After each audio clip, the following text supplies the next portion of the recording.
Hey there, guys. All right, today we are back with some history manners. It's history matters. It's been a hot minute, but we are back with why isn't New Zealand a part of Australia?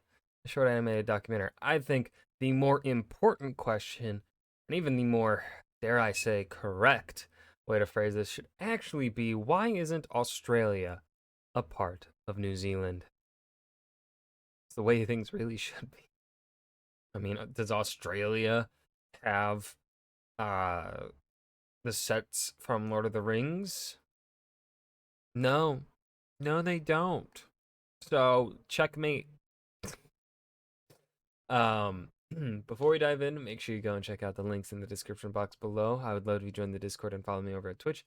And please do go check out the gaming channel here on YouTube.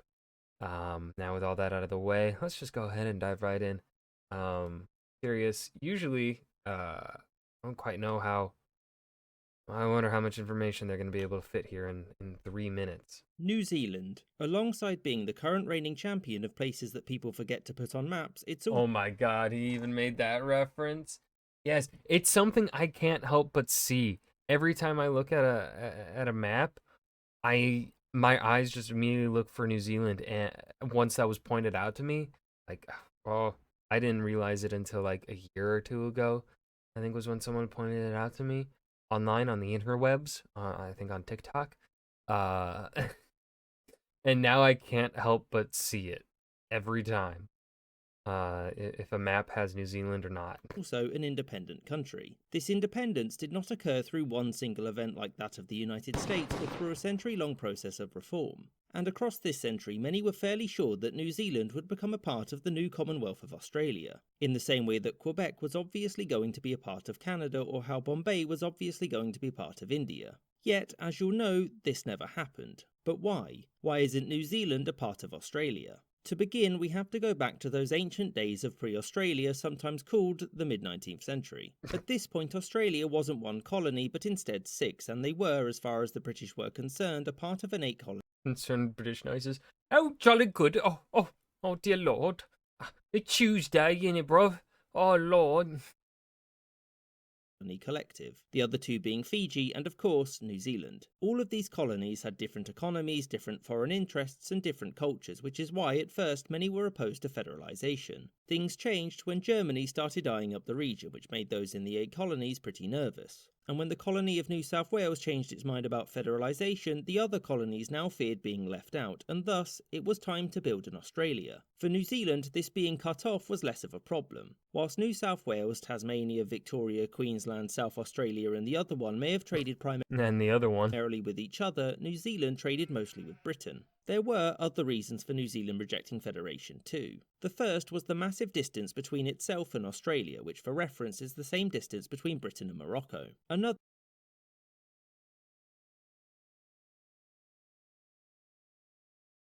Uh, Dude, distance is so weird.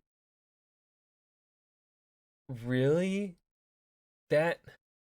Oh, this is the same. It does. Because of how, flat maps work, right? This doesn't look like that much like the same distance from Britain to Morocco. What the fuck? distance between itself and Australia, which for reference is the same distance between Britain and Wow. Morocco. Another was Okay. that the drafting of the document Australia. I'm not going to try and do an an Aussie accent. It's an accent I know I cannot do. So I will do instead a shitty British one. Hold on, let me find the voice. Tuesday. The capital will be Canberra. For some reason, everyone will think it's Sydney instead. Eventually, we'll get around to dealing with those pesky emus. Why New Zealand and Fiji at some point. Tuesday, bruv. You're welcome.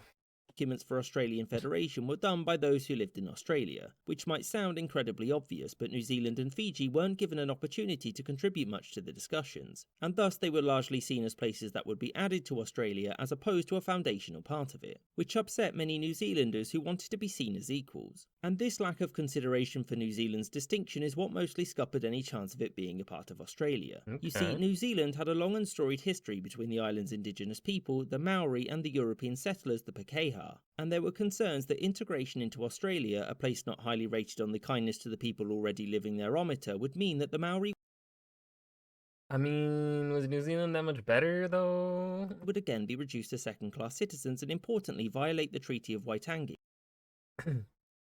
No more fucking fighting.